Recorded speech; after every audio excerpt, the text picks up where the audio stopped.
Hi, it's Thursday, the 7th of May 2020, and I'm making this at the time of the full moon in Scorpio. And we are here today on Blue Cosmic Storm. And so as you can see, it's a portal day because it's a black square. So it's a day of human evolution.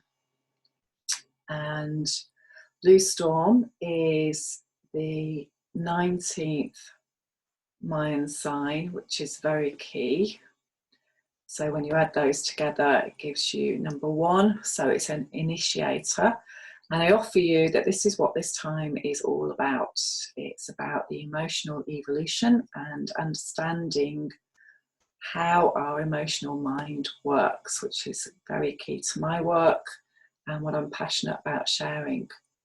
The planet is Pluto, as is tomorrow's sign, and tomorrow it being a yellow magnetic sun, where we are going into a clear sign day and a very powerful 13-day process. I'll be doing a video as well on that. So these two signs are about Pluto, and we've got Pluto retrograde in Capricorn at the moment, which is going on until October. And so this is key for our evolution of our shadow. So today in Mayan cards, the Mayan Oracle, I have the language of light. The language of light comes from source. It is objective truth rather than subjective truth. We are constantly operating on subjective truth in our lives. And I offer you that most of that is a distortion and is a shadow. So yesterday we had white crystal mirror and we were seeing what was reflecting back to us in the world, which again, seeing our inner world reflected on the outside, which is how we can use these Mayan archetypal types to really see what's going on inside of us. In terms of thought, again, I've had this before. Excuse my dirty nails. I've been out in the garden and yeah, a bit ingrained there at the moment. So the Hanged Man, the 12th card. So again, that refers to yesterday. My video has now gone out of sync and it's lagging behind. Okay, so apologies about that. Hopefully it'll catch up, but there's nothing I can do about it. Anyway, the Hanged Man, as I've said before on another video, is all about seeing what our hang-ups are, seeing things from a different angle, and you know, so much more than that. This is an amazingly deep card. Eli, strikingly, sorry, let me just go to his website so I can give you the correct address.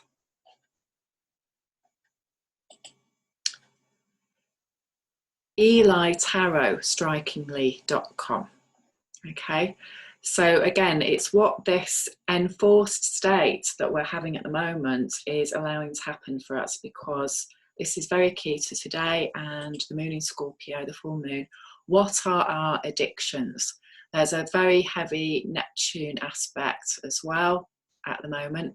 My Neptune is in Scorpio, and again, because it's a big planet and it hangs around for a long time, when it's going through its transit, a lot of my generation has Neptune in Scorpio. I have it in my 9th house. This is a key gateway for me, and I've been doing more learning around that today. Remember, the learning that you do about yourself is the key focus for the adventurer who is wanting to do the spiritual path and evolve from it. So our personal code is really key, because that's the only thing that we have an influence over directly, is how to make a change for ourselves. And with this energy at the moment, This is why this is happening. So we're going over old ground around shadow and what's coming to light about the patriarchy, and that's massive at the moment. So time to get out of our box, our subjective box, and start exploring what our hang-ups are, what our fears are, what's coming up now, because remember that fear, unless there's a real and present danger, and is there a real and present danger right now? Due diligence required. Let's have the facts. Let's have the statistics. Let's be able to have an independent group of people analysing information who don't have a money agenda, who don't have a power agenda, who truly are coming from right relationship, North Node in Gemini that's just gone in at the moment. So again, it's difficult to get an objective truth when people haven't cleared their shadow and are still doing Neptunian codependent behaviour. And I offer you that we all are on some level, because this is, well, particularly in the Western world, this is how we've been conditioned. This is how we've been programmed. The mindset of our culture is about Neptunian delusions and illusions, and in particular codependency. So how we get our emotional needs met, often in a very unhealthy way, in an out of balance power way. And that's what this time is about. So on to my next card, which is Kali. And again, this is key, the goddess, the dark goddess time. And so Scorpio, again, in the sun energy, is Halloween, messages from the ancestors. What do we need to embody that is wise? What do we need to let go of? Old patterns, old coping mechanisms in society that are not wise, that are extremely harmful. So many, many addictions, such as drinking, smoking, eating food that is comfort food that has no nutritional value, things that are poisonous to human beings, that make us intoxicated, that take the parental control button off and allow us to do behaviour that isn't good for us, that's keeping us stuck in very dysfunctional, toxic relationship of narcissism. In a nutshell, this is where we're at. So fear of facing the narcissist, and in some cases that is very dangerous. So again, many people, especially women who have been in extremely toxic relationship, are literally in fear of their life because of the projection story that the narcissist in their life is projecting onto them and making them pay for previous wounding in their life. This is what we're seeing on the world stage. All of these projection stories out there because they haven't been healed, because the shadow is running amok right now. And so until each individual is doing this process, that is not going to change, because if you think about it logically, how can it? Okay, so Kali, fearlessness. Give me the strength to look my faults in the eye and to allow you to strike my fear with a dagger of annihilation, so I may find my true self and reside in the comforts of your blessing.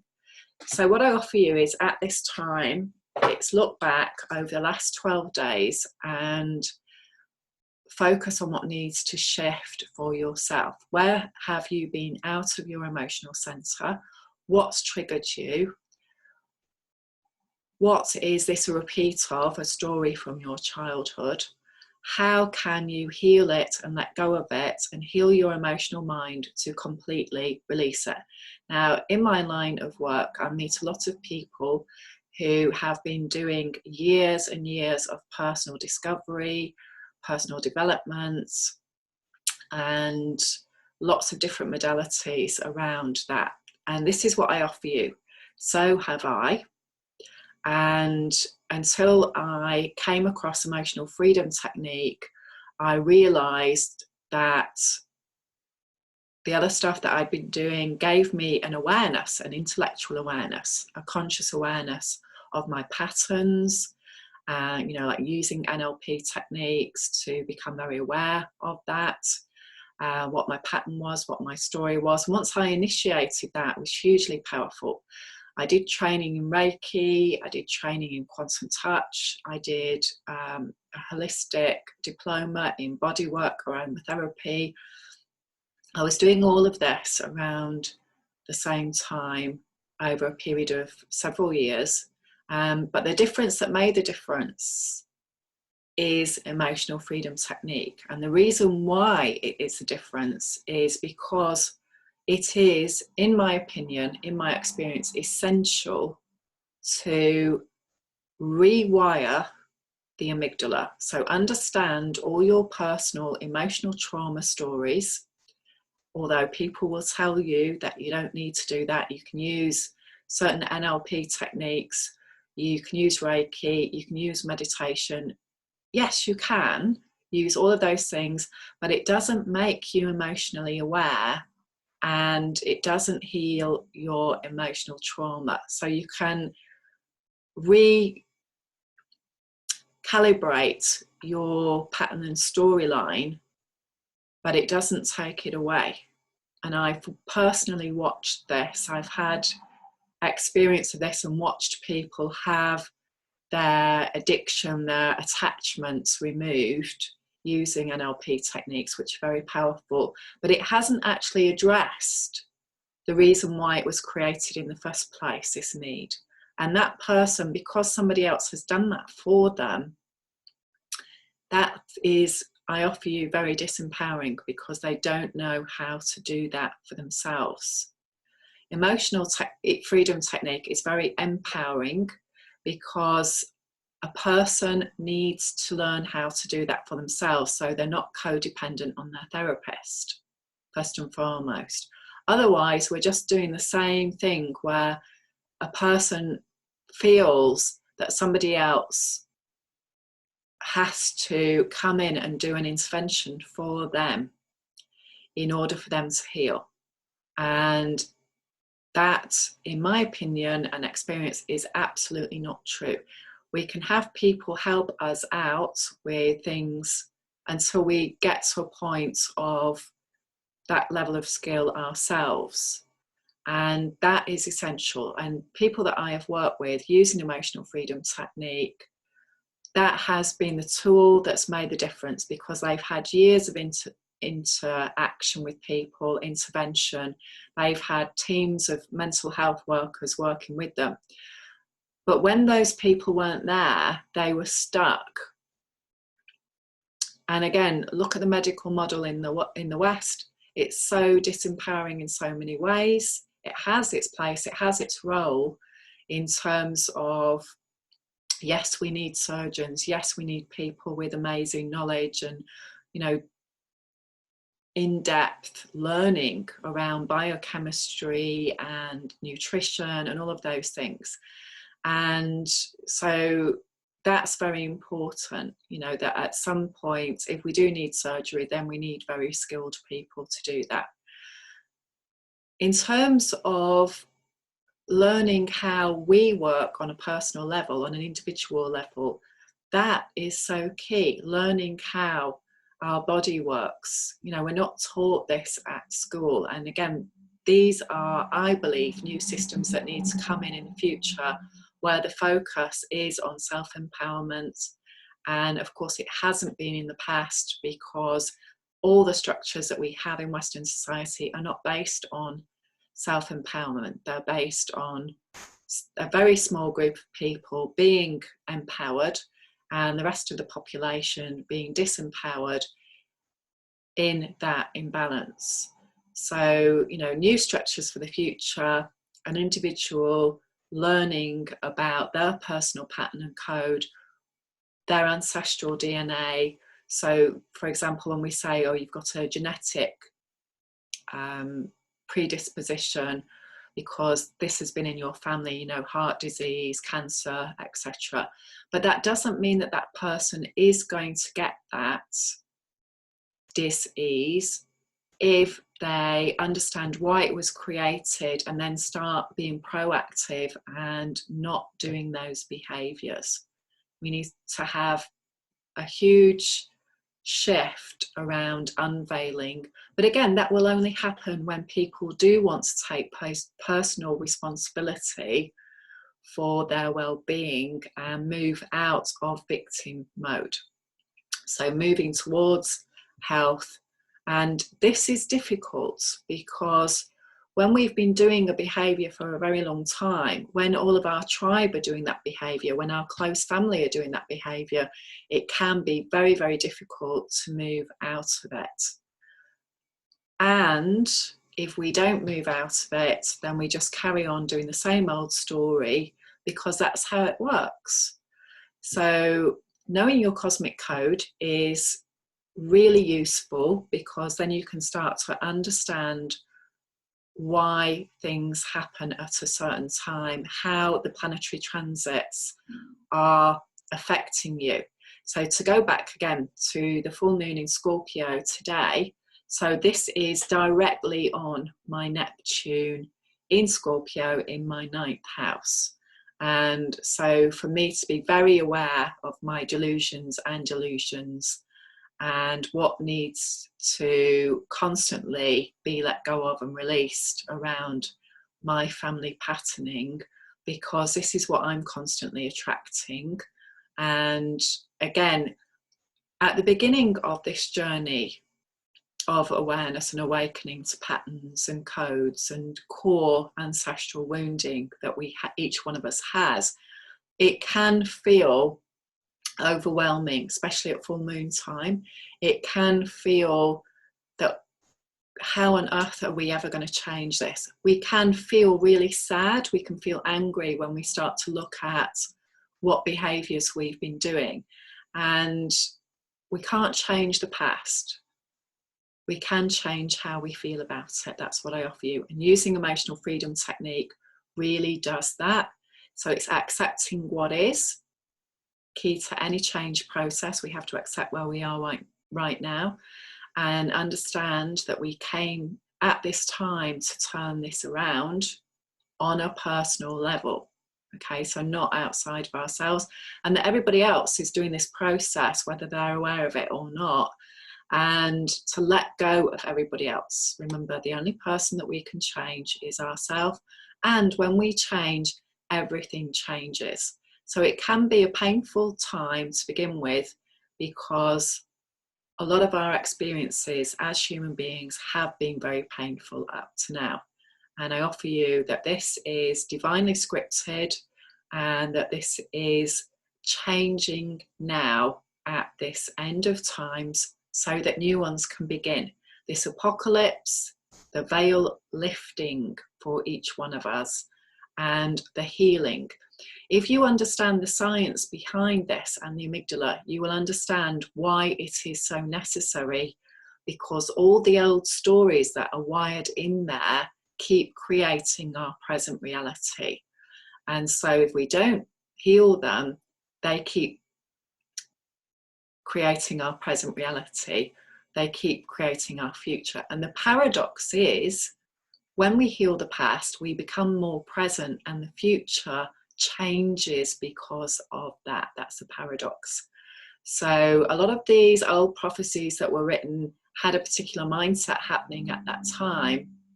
And a lot of the teachings had a particular mindset at that time.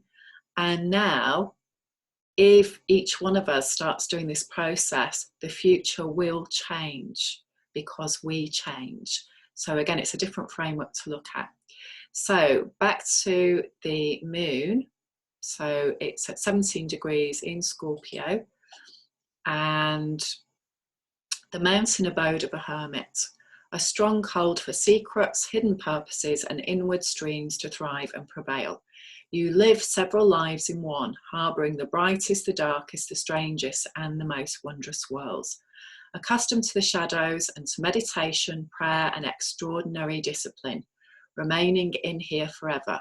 Absolutely uninvolved with surface affairs, no outer life whatsoever, but inwardly deep, intense, and overwhelmingly driven, following through on ancient vows, a grim, heavy, sombre tone. The capacity for root transformation and extraordinary realization. Your central focus is to be with God in the silence steadfastly, and there is nothing that comes even close to feeling all the way through on and true. Just want to drop that in as well. This is an amazing book. He also has videos on YouTube. Blowing my mind. I've had it for years and I am rereading it again now, and wow, he just explains chi, the crystal body, as well, using the actual physical body, which again, what I offer you, that's what we're here to do. We're here to embody our spirit. And so in order for it to come fully in, we have to come fully into a structure that is empowering, that is free of addiction, that is free of coping mechanisms. We're going beyond surviving and we're going into thriving. If you want to know more how to do that, if you want to know more information, please check out my blog, flowwithjo.com. I do seminars, I do workshops, I do groups, and I'm excited to meet with people who really want to do this work. So please get in touch. Lots of love. Hope you have an amazing shift day. Bye for now.